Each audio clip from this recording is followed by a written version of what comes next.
Hey, good morning, everyone. Thanks for joining, taking some time this morning. We have a number of people on the call connected already, so that's nice to see.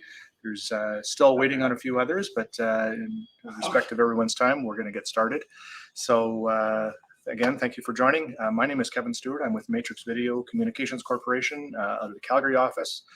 Also with us as a presenter this morning is DGA from Televic Conference in Belgium. He's joining us from Belgium. And Justin Boyle as well with Data Visual. Data Visual is the Canadian distributor for the Televic product that we're going to look at and discuss this morning.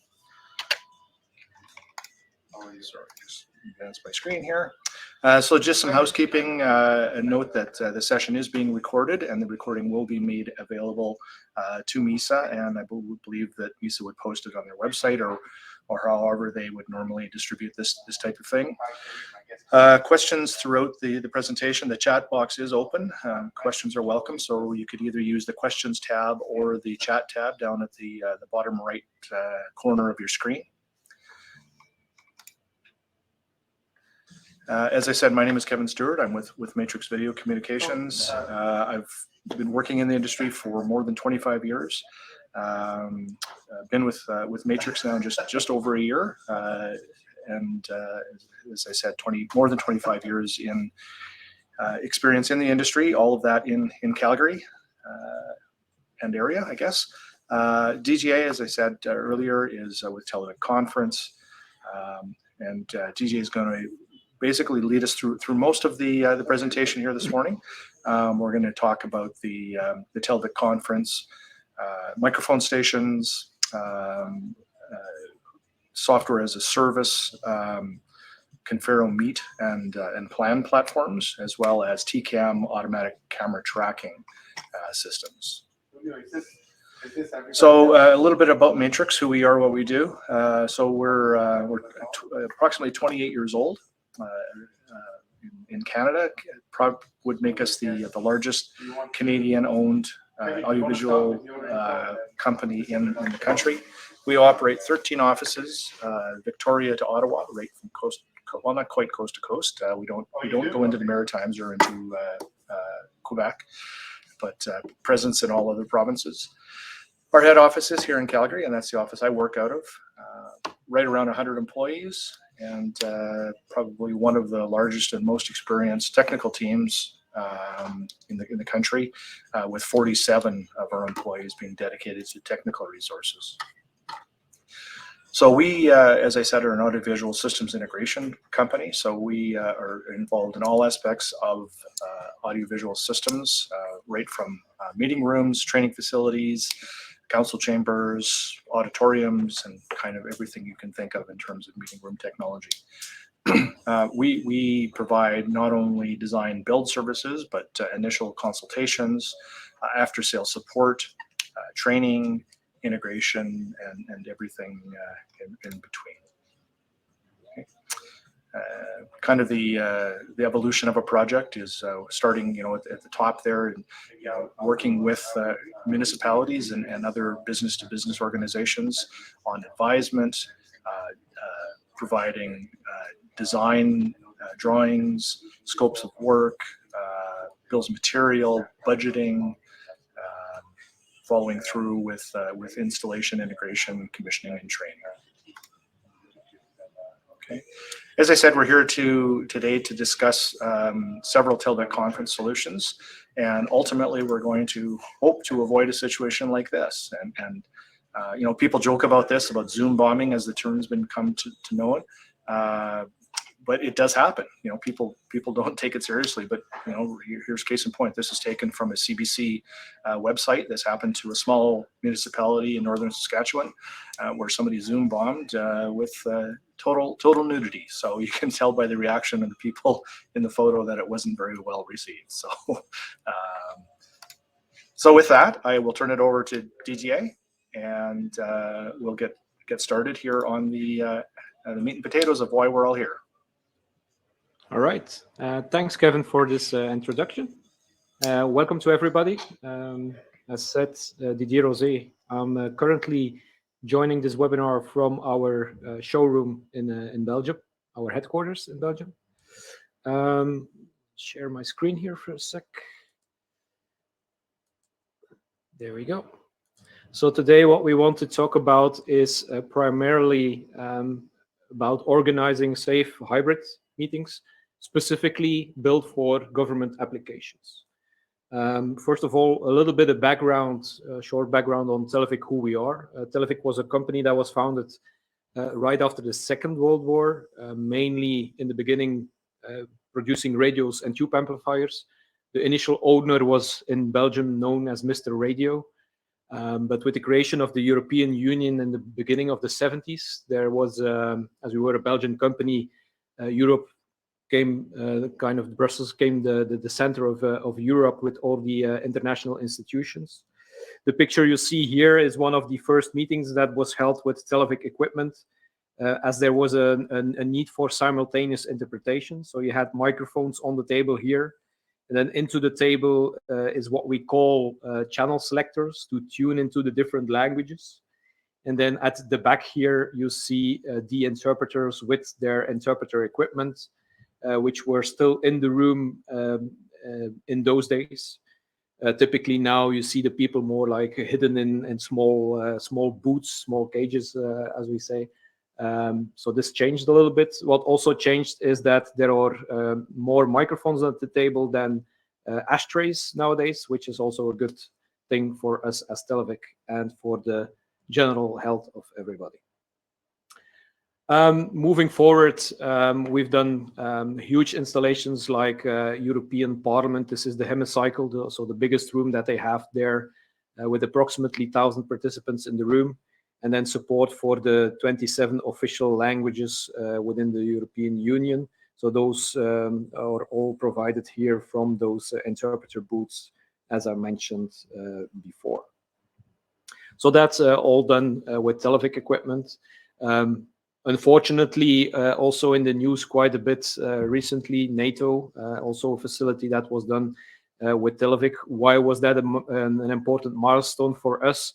That was basically the first organization where we also used multimedia content in our devices. So we have the capability also to transfer video into small screens that sit in front of participants. So in order to also increase engagement of what is being shared and bring that content in front of participants. Obviously, not all those big organizations, but we do a lot of business in municipalities, local governments, city councils, etc. This is an example where a city council in Belgium, where they had a nicely designed table and all of a sudden said, yeah, we need some technology there. Obviously, you don't want to ruin such a nice, expensive table by drilling holes in there. So there they opted for a wireless solution, where in the middle of the table, you see two small stands with a camera that is sitting on top of that, and basically takes the picture of the persons that are speaking. But we'll come back on that in a second. This is a similar setup, a more recent install with our newest wireless conference device, which is called Confidia Flex. So basically one hardware platform that can be tweaked towards the needs of the customer with software licenses. And then again, that's a similar setup where you have cameras installed in the room as well. Another example of a city council in Michigan, city of Walker, where they also use our equipment there. Obviously, we're operating in several verticals, but we want to specifically highlight city councils and everything that has to do with local government. That's a big chunk of the applications that we build specifically for those organizations. And I want to take you a little bit towards what we've seen during COVID. So once COVID started, obviously there was a little bit of panic because, from the start, we were always a company that made equipment for physical meetings, let's say. So we were a little bit hesitant on what would happen. So in the beginning, we heard about social distancing. So we got situations like this. This is a government room, a chamber in the UK, where you see the red and green dots for social distancing purposes. So that's something that we saw, people spreading out, but also organizations that decided to move to bigger facilities. This is the local, one of the local provinces in Switzerland that moved to a big gymnasium and had an individual table per person to spread out. And as our technology is very easy to set up, this was a perfect situation also to have those because some of the rooms are situations lost. covered. And if I could just interject, all the references that DJ has talked about have been European or American. I should mention there are lots of Canadian installations as well, and a great deal of those are here in Alberta. So.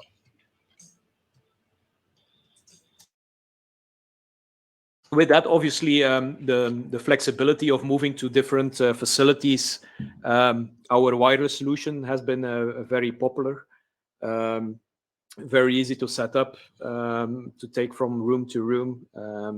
So that was definitely something that we've seen throughout this period of time.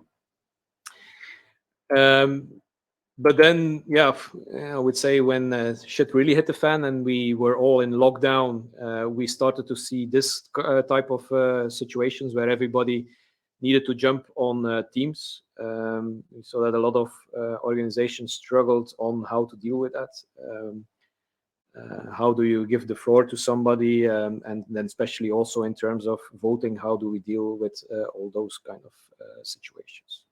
Now, with that, in order to make the meetings official in a lot of countries, it was obliged also to provide live streaming so that people could follow the proceedings at a public meeting. So that started to happen quite often. Obviously, from a Teams or Zoom application, it's quite easy to establish that. And then with the whole vaccination getting into pace, what we saw specifically here also in Europe, but also other countries, is that people wanted to go back to the council chamber rooms as soon as possible, because at the end, that's what you could say the arena where they take up the gloves and do politics. So we started to see people moving back to the council chambers, but in a hybrid format. And then there was still a need for the live streaming. A lot of people had seen that the live stream was well attended, more than that people physically went to the city council chamber. So we got a lot of requests on, we did streaming and we want to keep it now once we go back to the room, either in a physical environment or in a hybrid setting. So the need for streaming was really something that we saw rising. And obviously, if you want to do that, you need professional audio and video equipment in order to capture the audio and the video. And that's where our video tracking capabilities come into play. So having a pan-tilt zoom camera, so those basically are cameras that have the capability to direct XYZ direction and then focus on the person that is speaking, and providing this in an automated way so that you don't need a production team or somebody else that needs to control those cameras separately. So in order to do that, we have tools available and software available that automatically does that camera director function in the solution itself. This basically works with all our products. So this is a lineup of the different microphone stations that we have available. This is called Discerno. It's a step-in model, purely focusing on speaking and amplification, no voting capability. So that's a pure, what we call entry-level product. Then we have the stations that we use on the conference table that I'm using currently, which is called Confidia Flex. We have those both in a wired and a wireless version, and can also be combined in one room if there would be a need, for instance, for a speaker desk that needs to move from positions. You can use a wireless there, and for the more fixed positions, you could use a wired. So this can be used simultaneously. And then also we have as I mentioned, video-enabled panels. This is called Unicos. This is a 10-inch touchscreen where people can see video. You can bring the video full screen. If you're a city clerk or somebody that needs to manage the meeting, you can do agenda management from there. You can activate a queuing list from there. So there's also more basic meeting control available from that device. And this can also be combined with the other stations. So it doesn't have to be all multimedia stations. You, for instance, could give the chairperson one of those panels, and then other stations in the room could be the flex stations. A flex station is also a hardware device that comes with the basic functionality of a microphone, local loudspeaker, so that everybody can hear and be heard. You have the microphone management. You can use queuing lists. And the good thing here is that it's a hardware platform that can also evolve over time. So if you don't have electronic voting needs right away, it's something that can be added later on based on software licenses without having to reinvest in hardware. So that's an important factor that comes with that. Now, as mentioned, a lot of people wanted to go to a more hybrid format. Obviously, that's the borderline between face-to-face meetings and virtual meetings. We all know that. And Televic has also built a solution specifically for that. One of the main differences, if we look to a typical Teams, Zoom, WebEx, is the starting point. While a Teams and a Zoom has been built to connect remote people and is by default a virtual solution, we always start from the conference room itself and then add a hybrid solution onto the physical meeting. So the starting point for us is really from the room, and that all the tools that were available there extend that towards hybrid participants. We've all heard about issues like Kevin already mentioned, Zoom bombing, people that shouldn't be there, people that forget to lower their hand or start to speak when they are not asked to, people that leave their microphones open and say things that shouldn't be said, all that kind of stuff. We've all seen examples of that during COVID times. And then one that we have heard a lot is that a lot of people struggle on how to do hybrid voting capabilities and making sure this is all done in a native application. So 100% during COVID times when we in lockdown, everybody was home using Teams, Zoom applications. So there you have limited moderation capabilities. You have the typical hands that you can put up, but there's no automated way of dealing with queuing lists, and there's no way to organize the voting sessions there. And when we look to a hybrid, there's a perfectly possible to connect a room like we have here with conference devices and camera tracking solutions to a Teams and Zoom. And that's also being used a lot for working more like informal meetings. And that will give perfect intelligibility for remote participants because you have the qualitative audio from the gooseneck microphone. But then again, if you look to how to manage the meetings, how do you give somebody the floor? How do you deal with queuing lists? Yeah, you have different applications. For the remote participants, you have to look to the typical hands applications in those applications. And then on the other hand, you have the software application from the conference device, and you have to manage two applications, which is really difficult for people that have to run those meetings.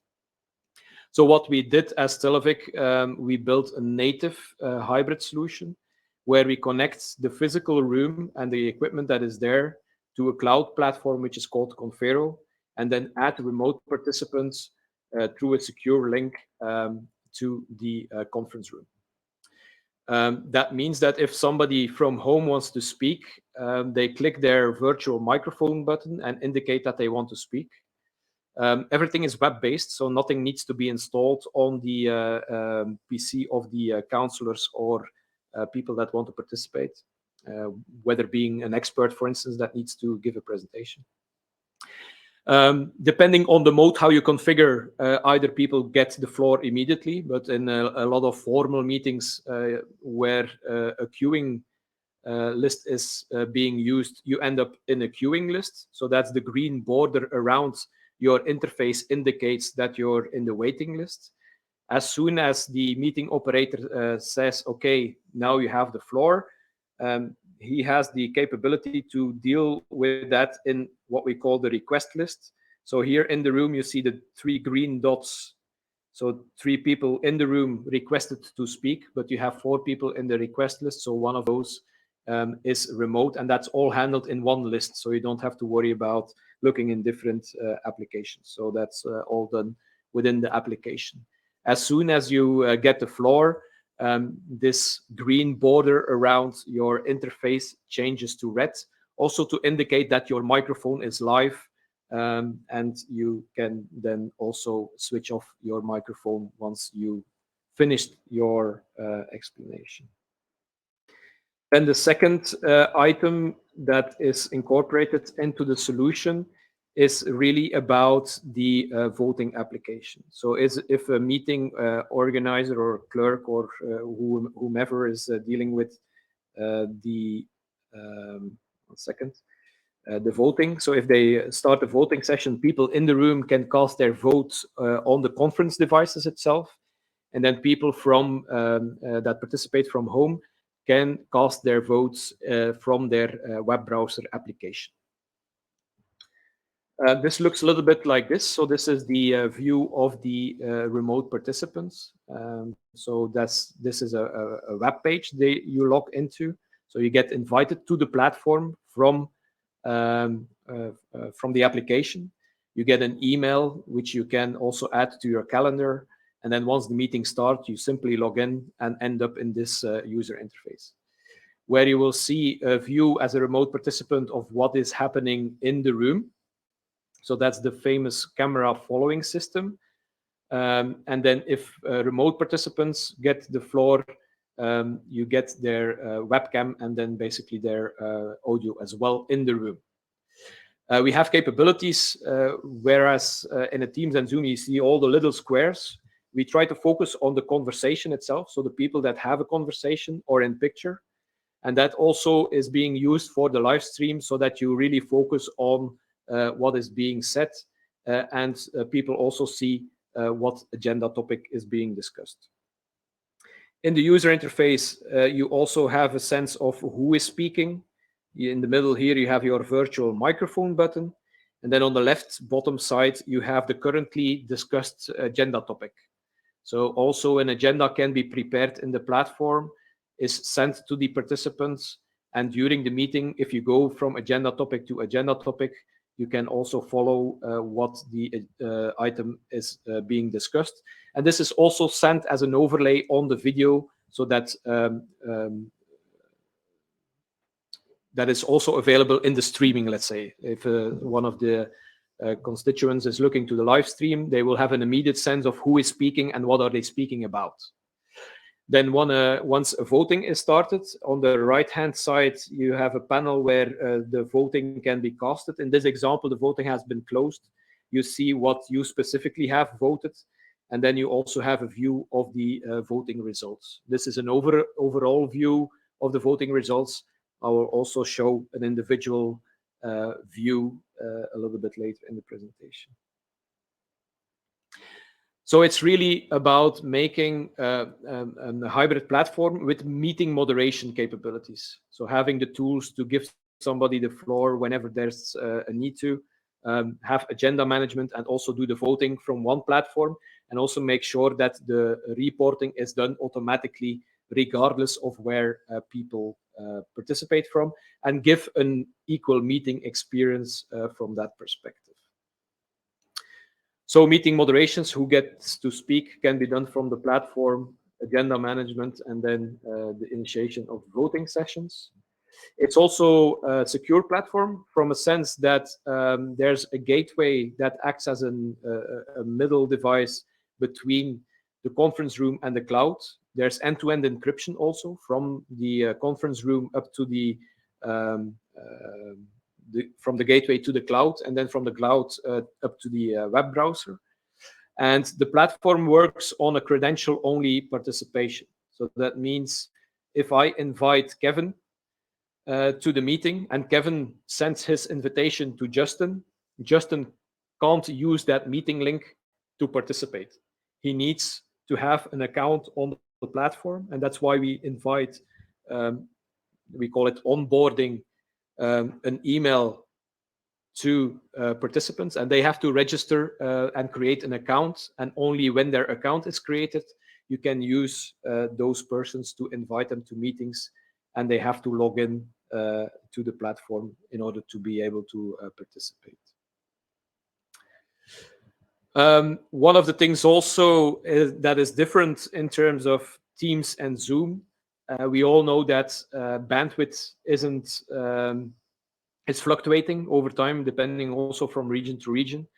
What we do is we do adaptive bandwidth control, and we basically measure the bandwidth that is available and scale down the video specifically, but we treat the video and the audio as separate pipelines.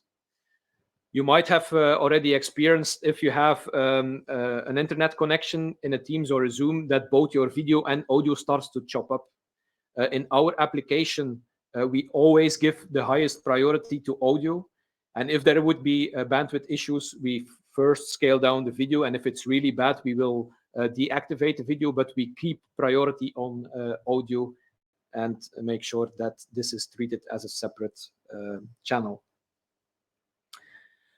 So basically looking to the application, as I mentioned, going from a live stream where you see this kind of application, we go to a view where people really focus on the conversation and have a view of who is speaking, what are they speaking about, and this is then used for the live stream. So that's basically this view that people see in the room. You see what is happening. You see the remote participants speaking. You see their names on top of that, and then here in the corner you see the agenda, and if there are voting results, those are also shown on the what we call signage screen in the room, and that's basically the same view that would go to a streaming service as well. This is an example of a city council that uses our platform. So in this example, on the left-hand side, that's the chairperson. He's sitting in the conference room, uses our Flex stations and also the camera tracking solution. So as soon as the microphone gets active, our solution sends information to the camera to position to that specific person. If another person would speak, we always have two presets per position. If a camera is already occupied, it will take a backup camera, move that camera to the second person, and then as soon as that position to that person is finished, it will automatically switch from one view to the other, so you don't have moving camera images, and you have a fluent, nicely produced video feed for your streaming application.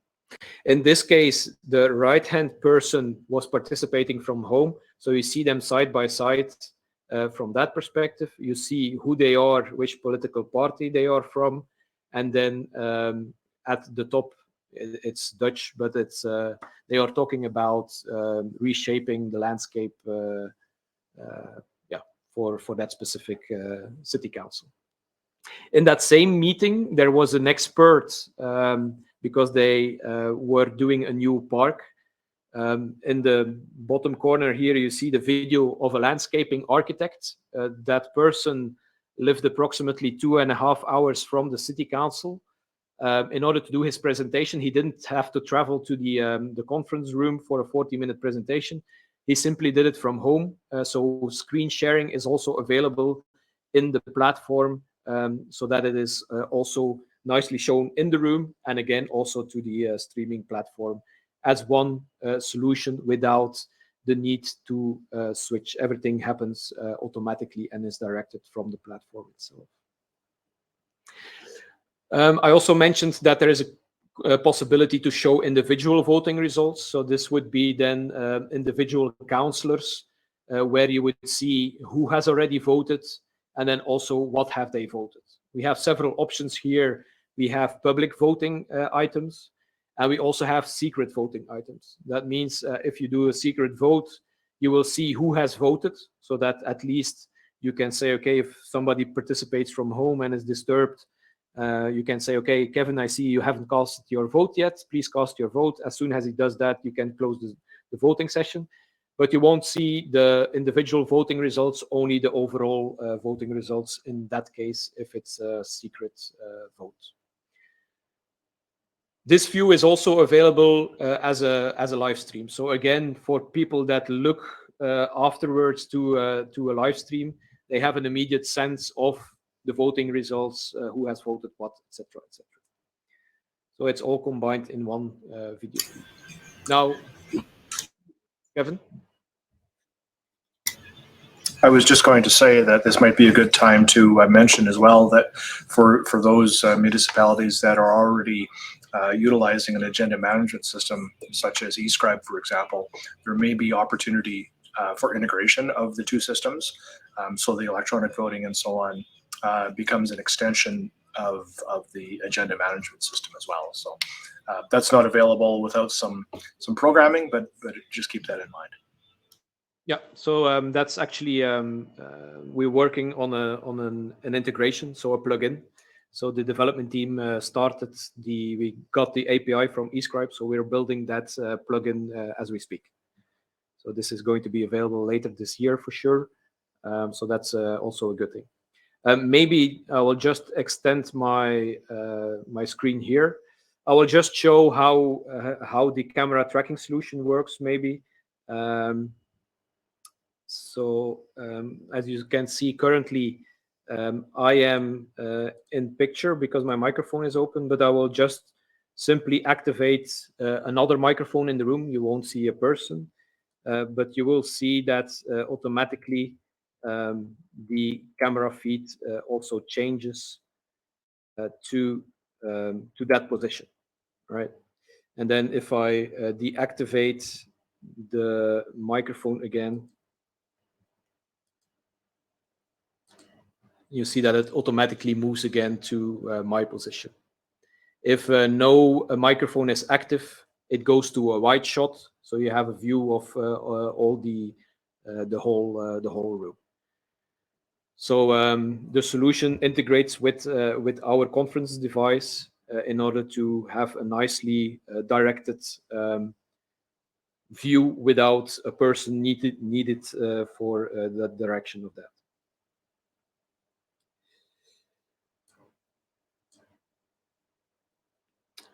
A little bit on the architecture of the how this all fits together component-wise. So you have a conferencing solution. So you have some equipment there and the conference stations available.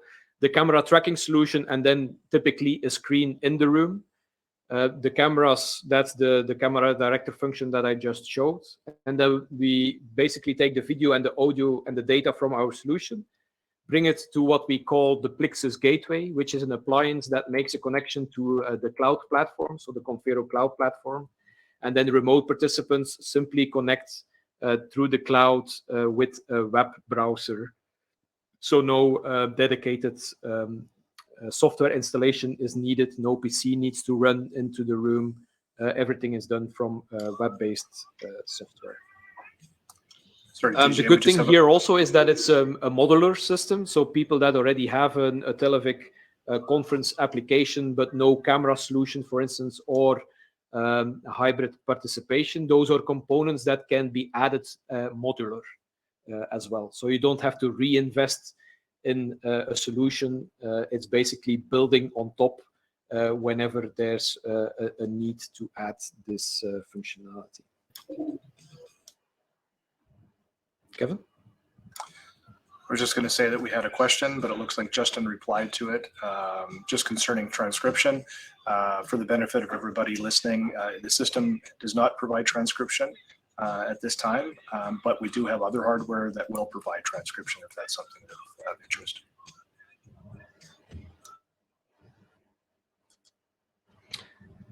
Okay, so that was a little bit the story that I wanted to bring today in terms of hybrid capabilities and also the capabilities from Televic's hardware's perspective for in-room participation. Kevin, not sure if you want to add to that anything from your perspective. No, I think you did a great job of covering that.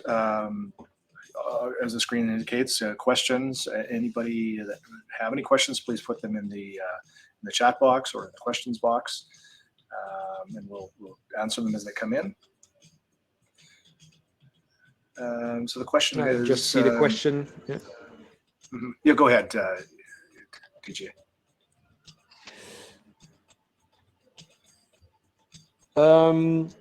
Yeah, so we're currently indeed working with eScribe. iCompass, I can say that Televic has the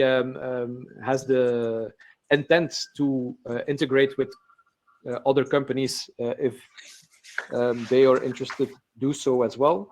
We currently do not have a direct contact with iCompass, but if we would have a contact and we have an API where we can make integrations against, we would be happy to explore those capabilities for sure.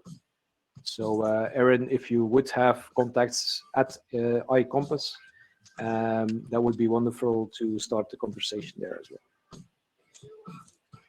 The next question is concerning streaming to YouTube. The answer to this is yes. The system will output to YouTube, and as well as other platforms, whether that's an internally hosted or publicly consumed platforms such as YouTube or Facebook Live or many of the others that are out there. Yeah, so streaming is definitely a capability there, either with at this point with a separate streaming device. Later this year, that same appliance that I mentioned, the Plexus Gateway that is now used for hybrid participation, will also have the capability to assign your YouTube channel in our account. And then as soon as the meeting starts, also automatically streaming to YouTube will be available. So that's something that will also inherently, natively be supported by the platform later this year. But it's already possible to do so with other applications. One thing that DJ did not touch on is part of their software, which is called Confero Plan, is an agenda management system in and of itself. So it allows users to create agendas and manage agendas right from within the same interface as he's showing you already.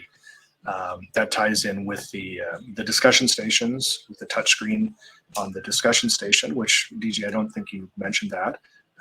The Flex discussion stations have a small touchscreen on the surface of them, and that touchscreen is used for voting as well as display of agenda item topics.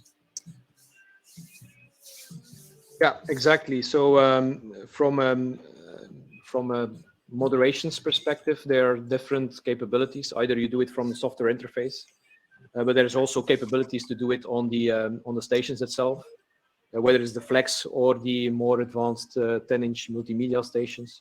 So that's all incorporated there. So if you only are interested in agenda management and voting, that can be done from the cloud platform as well, and that's called plan specific.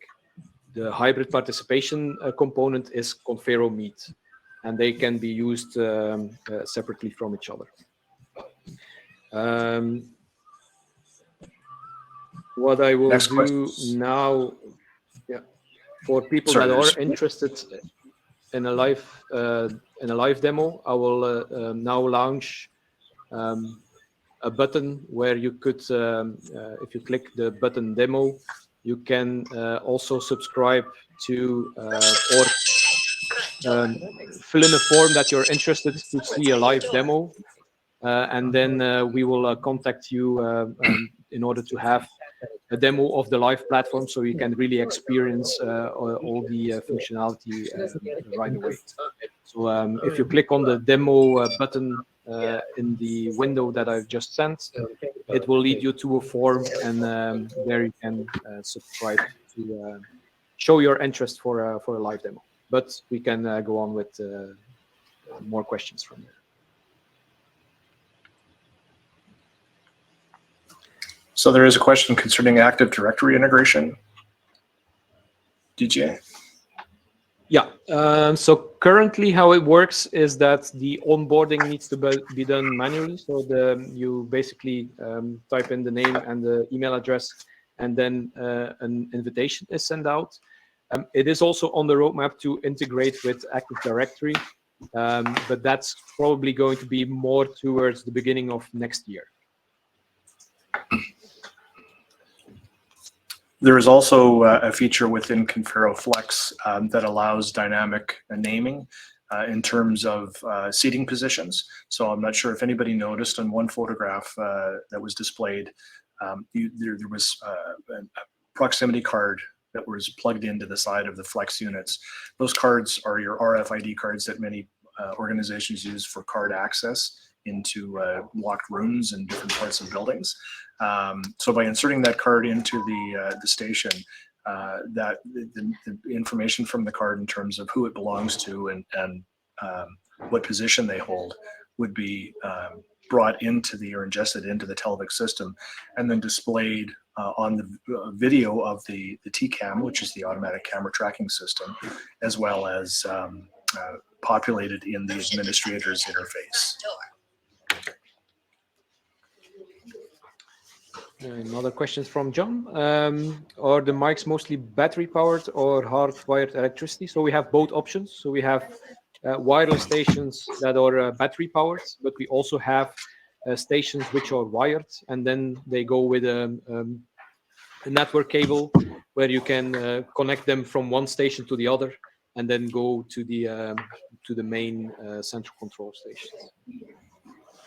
So and just both a little are bit available and in a combination.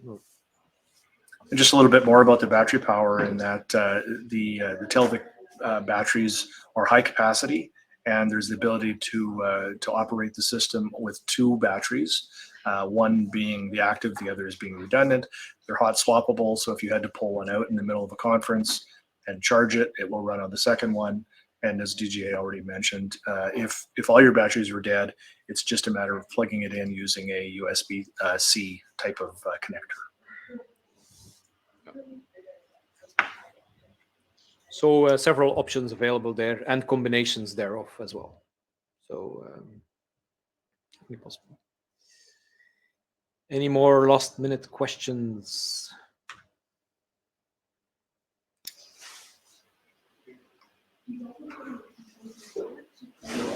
Looks like that might be about it. Okay, perfect. So again, for those people that are interested in a more live experience of the platform and seeing all the more detailed functionality and experience it yourself, do not hesitate to fill out the form, and then we'll be in contact for a live demo, either with Justin, myself, Kevin. And that demo we can either facilitate remotely like we're doing here today, or depending on your location, we can accommodate in-person on-site demos as well.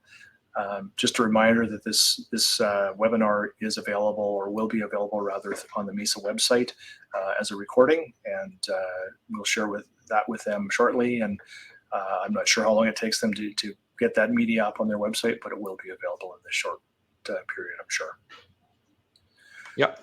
Also, for those people that did attend or people that were occupied and registered, they will get an email with a link to a replay. But we will obviously also provide the recording to MISA so that they can provide it on their website. I think don't see any questions anymore, so I would like to thank you for your time, and then hope to see you in a live demo or in real life at some point. Great. Thanks again, everyone. Justin, and, thank you, and have a good day. Great. Thank you, everyone.